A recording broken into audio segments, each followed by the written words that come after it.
امام مالک نے خبر دی، انہیں نافع نے، کہ عبداللہ بن عمر فساد کے زمانے میں عمرہ کرنے کے لیے جب مکہ جانے لگے تو آپ نے فرمایا کہ اگر مجھے کعبہ شریف پہنچنے سے روک دیا گیا تو میں بھی وہی کام کروں گا جو رسول اللہ صلی اللہ علیہ وسلم کے ساتھ ہم لوگوں نے کیا تھا۔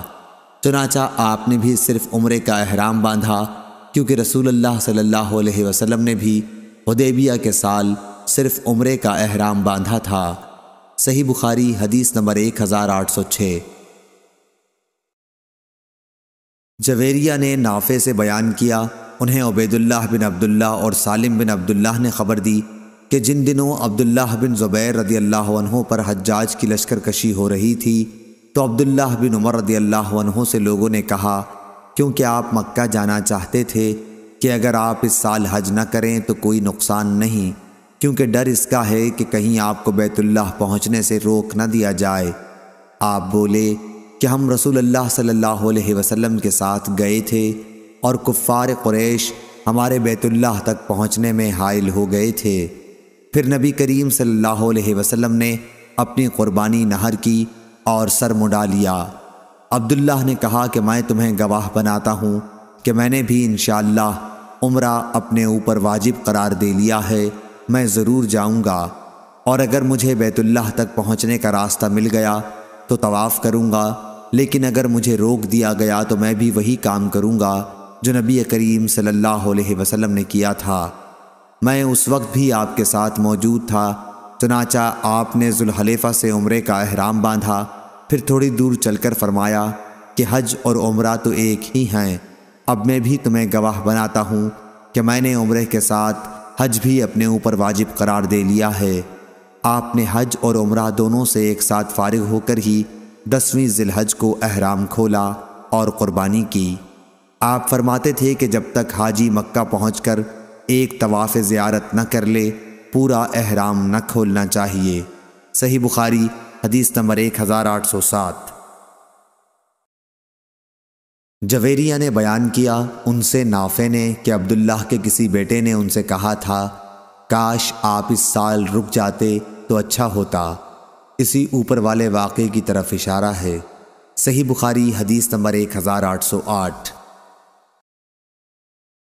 اکرمہ نے بیان کیا کہ ابن عباس رضی اللہ عنہ نے ان سے فرمایا، رسول اللہ صلی اللہ علیہ وسلم جب حدیبیہ کے سال مکہ جانے سے روک دیے گئے تو آپ صلی اللہ علیہ وسلم نے حدیبیہ ہی میں اپنا سر مڈایا اور ازواج مطہرات کے پاس گئے اور قربانی کو نحر کیا، پھر آئندہ سال ایک دوسرا عمرہ کیا۔ صحیح بخاری حدیث نمبر 1809۔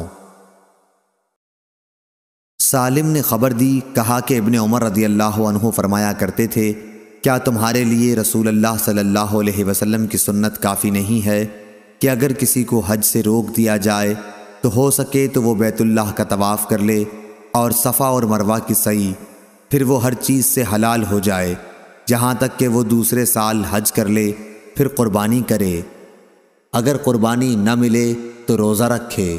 صحیح بخاری حدیث نمبر 1810۔ معمر نے خبر دی، انہیں زاہری نے، انہیں عروہ نے اور انہیں مسعود رضی اللہ عنہ نے کہ رسول اللہ صلی اللہ علیہ وسلم نے صلح حدیبیہ کے موقع پر قربانی سر مڈانے سے پہلے کی تھی، اور آپ صلی اللہ علیہ وسلم نے اصحاب کو بھی اس کا حکم دیا تھا۔ صحیح بخاری حدیث نمبر 1811۔ نافع نے بیان کیا کہ عبداللہ اور سالم نے عبداللہ بن عمر رضی اللہ عنہ سے گفتگو کی کہ وہ اس سال مکہ نہ جائیں، تو انہوں نے فرمایا کہ ہم رسول اللہ صلی اللہ علیہ وسلم کے ساتھ عمرے کا احرام باندھ کر گئے تھے اور کفار قریش نے ہمیں بیت اللہ سے روک دیا تھا، تو رسول اللہ صلی اللہ علیہ وسلم نے اپنی قربانی کو نحر کیا اور سر مڈایا۔ صحیح بخاری حدیث نمبر 1812۔ نافع نے بیان کیا کہ فتنہ کے زمانے میں جب عبداللہ بن عمر رضی اللہ عنہ مکے کے ارادے سے چلے تو فرمایا کہ اگر مجھے بیت اللہ تک پہنچنے سے روک دیا گیا تو میں بھی وہی کام کروں گا جو حدیبیہ کے سال میں نے رسول کریم صلی اللہ علیہ وسلم کے ساتھ کیا تھا۔ آپ نے عمرے کا احرام باندھا، کیونکہ رسول اللہ صلی اللہ علیہ وسلم نے بھی حدیبیہ کے سال عمرے ہی کا احرام باندھا تھا۔ پھر آپ نے کچھ غور کر کے فرمایا کہ عمرہ اور حج تو ایک ہی ہے۔ اس کے بعد اپنے ساتھیوں سے بھی یہی فرمایا کہ یہ دونوں تو ایک ہی ہیں۔ میں تمہیں گواہ بناتا ہوں کہ عمرے کے ساتھ اب حج بھی اپنے لیے میں نے واجب قرار دے لیا ہے۔ پھر مکہ پہنچ کر آپ نے دونوں کے لیے ایک ہی طواف کیا۔ آپ کا خیال تھا کہ یہ کافی ہے اور آپ قربانی کا جانور بھی اپنے ساتھ لے گئے تھے۔ صحیح بخاری حدیث نمبر 1813۔ امام مالک نے خبر دی، انہیں حمید بن قیس نے، انہیں مجاہد نے، انہیں عبد الرحمن بن ابی لیلہ نے اور انہیں کعب بن عجرہ رضی اللہ عنہ نے کہ رسول کریم صلی اللہ علیہ وسلم نے ان سے فرمایا، غالباً جوؤں سے تم کو تکلیف ہے۔ انہوں نے کہا، جی ہاں یا رسول اللہ صلی اللہ علیہ وسلم۔ آپ صلی اللہ علیہ وسلم نے فرمایا کہ پھر اپنا سر منڈالے اور 3 دن کے روزے رکھ لے، یا 6 مسکینوں کو کھانا کھلا دے، یا ایک بکری ذبح کر۔ صحیح بخاری حدیث نمبر 1814۔ مجاہد نے بیان کیا، انہوں نے کہا کہ میں نے عبد الرحمن بن ابی لیلہ سے سنا، ان سے کعب بن عجرہ رضی اللہ عنہ نے بیان کیا کہ رسول کریم صلی اللہ علیہ وسلم حدیبیہ میں میرے پاس آ کر کھڑے ہوئے تو جوئیں میرے سر سے برابر گر رہی تھیں۔ آپ نے فرمایا، یہ جوئیں تو تمہارے لیے تکلیف دینے والی ہیں۔ میں نے کہا، جی ہاں۔ آپ صلی اللہ علیہ وسلم نے فرمایا، پھر سر منڈالے، یا آپ صلی اللہ علیہ وسلم نے صرف یہ لفظ فرمایا کہ منڈالے؟ انہوں نے بیان کیا کہ یہ آیت میرے ہی بارے میں نازل ہوئی تھی کہ اگر تم میں کوئی مریض ہو یا اس کے سر میں کوئی تکلیف ہو، آخر آیت تک۔ پھر نبی کریم صلی اللہ علیہ وسلم نے فرمایا، 3 دن کے روزے رکھ لے، یا ایک فرق غلے سے 6 مسکینوں کو کھانا دے، یا جو میسر ہو اس کی قربانی کر دے۔ صحیح بخاری حدیث نمبر 1815۔ عبداللہ بن معقل نے بیان کیا کہ میں کعب بن عجرہ رضی اللہ عنہ کے پاس بیٹھا ہوا تھا۔ میں نے ان سے فدیہ کے بارے میں پوچھا تو انہوں نے کہا کہ قرآن شریف کی آیت اگرچہ خاص میرے بارے میں نازل ہوئی تھی، لیکن اس کا حکم تم سب کے لیے ہے۔ ہوا یہ کہ مجھے رسول اللہ صلی اللہ علیہ وسلم کی خدمت میں لایا گیا تو جوئیں سر سے میرے چہرے پر گر رہی تھیں۔ آپ صلی اللہ علیہ وسلم نے یہ دیکھ کر فرمایا، میں نہیں سمجھتا تھا کہ تمہیں اتنی زیادہ تکلیف ہوگی، یا آپ نے یوں فرمایا کہ میں نہیں سمجھتا تھا کہ جہد مشقت تمہیں اس حد تک ہوگی، کیا تجھ کو ایک بکری کا مقدور ہے؟ میں نے کہا کہ نہیں۔ آپ صلی اللہ علیہ وسلم نے فرمایا کہ پھر 3 دن کے روزے رکھ، یا 6 مسکینوں کو کھانا کھلا، ہر مسکین کو آدھا سا کھلائیو۔ صحیح بخاری حدیث نمبر 1816۔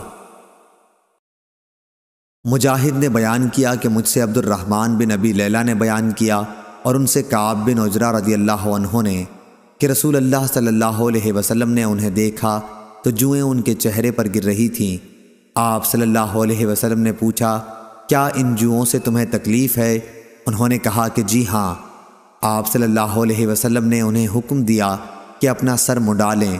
وہ اس وقت حدیبیہ میں تھے، صلح حدیبیہ کے سال، اور کسی کو یہ معلوم نہیں تھا کہ وہ حدیبیہ ہی میں رہ جائیں گے، بلکہ سب کی خواہش یہ تھی کہ مکے میں داخل ہوں۔ پھر اللہ تعالیٰ نے فدیے کا حکم نازل فرمایا اور رسول اللہ صلی اللہ علیہ وسلم نے حکم دیا کہ 6 مسکینوں کو ایک فرق یعنی 3 سا غلہ تقسیم کر دیا جائے، یا ایک بکری کی قربانی کرے، یا 3 دن کے روزے رکھے۔ صحیح بخاری حدیث نمبر 1817۔ عبد الرحمن بن ابی لیلہ نے خبر دی اور انہیں کعب بن عجرہ رضی اللہ عنہ نے کہ رسول اللہ صلی اللہ علیہ وسلم نے انہیں دیکھا تو جوئیں ان کے چہرے پر گر رہی تھیں، پھر یہی حدیث بیان کی۔ صحیح بخاری حدیث نمبر 1818۔ شعبہ نے بیان کیا، ان سے منصور نے، ان سے ابو حازم نے اور ان سے ابو ہریرہ رضی اللہ عنہ نے بیان کیا کہ رسول اللہ صلی اللہ علیہ وسلم نے فرمایا، جس شخص نے اس گھر کعبے کا حج کیا اور اس میں نہ رفث یعنی شہوت کی بات منہ سے نکالی اور نہ کوئی گناہ کا کام کیا، تو وہ اس دن کی طرح واپس ہوگا جس دن اس کی ماں نے اسے جنا تھا۔ صحیح بخاری حدیث نمبر 1819۔ سفیان ثوری نے بیان کیا، ان سے منصور نے، ان سے ابو حازم نے اور ان سے ابو ہریرہ رضی اللہ عنہ نے بیان کیا کہ رسول اللہ صلی اللہ علیہ وسلم نے فرمایا، جس نے اس گھر کا حج کیا اور نہ شہوت کی فحش باتیں کی نہ گناہ کیا تو وہ اس دن کی طرح واپس ہوگا جس دن اس کی ماں نے اسے جنا تھا۔ صحیح بخاری حدیث نمبر 1820۔